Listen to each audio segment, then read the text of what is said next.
ওমাজম অঞ্চলভেদে নারীভুঁড়ি ও সাতফল্লা বা পশুর তৃতীয় পাকস্থলী নামেও পরিচিত।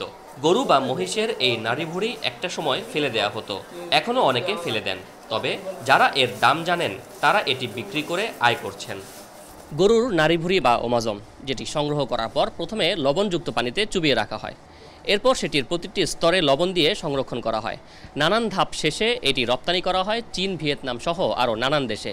সেসব দেশে এই ওমাজম সালাদ কিংবা স্যুপের সাথে অত্যন্ত জনপ্রিয় একটি খাবার। সারা বছর যত ওমাজম সংগ্রহ করা হয় এর 1/3 হয় কোরবানির সময়। এ সময়টায় এগুলো পরিষ্কার ও সংরক্ষণ করতে প্রয়োজন হয় বাড়তি শ্রমিক। লবণ ওয়াশ করি, এই যে উপরের যে চর্বিগুলো আছে এগুলা ধুই, ব্যাক সাইড মারি, এগুলা ফ্রেশ করে প্রসেসিং করে প্যাকেট করে প্যাকেট করে কোল্ড স্টোরে রাখা হয়, এখান থেকে শিপমেন্ট হয়। চট্টগ্রামের আতুরার ডিপো কেন্দ্রিক 10 থেকে 12 জন আড়তদার এগুলো সংগ্রহ করেন। প্রতিটি ওমাজম 250 থেকে 400 টাকায় বিক্রি করা যায়। দেশে এর ভোক্তা না থাকায় এটি এখনও শতভাগ রপ্তানি পণ্য। যেগুলি আমাদের বাংলাদেশের লোকেরা খাচ্ছে না, ওগুলি ফেলে দিত, ওগুলো এখন বর্তমান বাইরে বিদেশে চলে যাচ্ছে। তো এটা আমাদের দেশের ডলার আসতেছে। পণ্যটি সম্পর্কে সচেতন নন অনেকেই, অথবা জানেন না এর অর্থমূল্য, তাই এখনও অনেকেই এটি ফেলে দেন। এবছর চট্টগ্রামের কাঁচা চামড়া আড়তদাররা 3.5 লাখ পিস চামড়া সংগ্রহ করলেও প্রতি বছর ওমাজম বা নারীভুঁড়ি সংগ্রহ হয় এর অর্ধেক।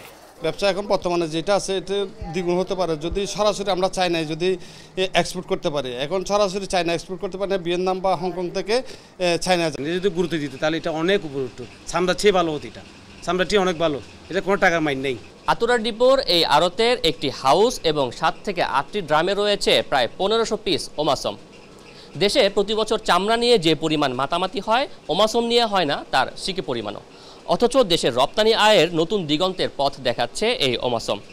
আতুরার ডিপোর যে কজন আড়তদার রয়েছেন শুধুমাত্র তারাই বছরে 100 কোটি টাকার ব্যবসা করেন এই ওমাসম বিক্রি করে। চট্টগ্রামে বছর জুড়েই মেজবান, ওরস সহ নানা আয়োজনে প্রচুর গরু মহিষ জবাই হয়, তাই এখানে ওমাজম সংগ্রহের হারও বেশি। এছাড়া ওমাজমের রপ্তানিও হয় চট্টগ্রামের ব্যবসায়ীদের হাত ধরেই। বছরের মধ্যে প্রায় 10 থেকে 12 কোটি টাকা এটা ব্যবসা হয় আমার। এরকম আমরা 27 জন আছি এরকম চট্টগ্রামের ভিতরে। এটা বিশেষ করে বাংলাদেশের সব প্রান্ত থেকে আমরা এগুলা সিডান চলে আসে। রপ্তানি আয়ের নতুন পথ দেখানো এ ব্যবসায় জড়িত 30 জনের মধ্যে চট্টগ্রামেরই 10 জন। সরকারি পৃষ্ঠপোষকতা পেলে এ খাত থেকে প্রচুর বৈদেশিক মুদ্রা অর্জন সম্ভব বলে মনে করছেন তারা।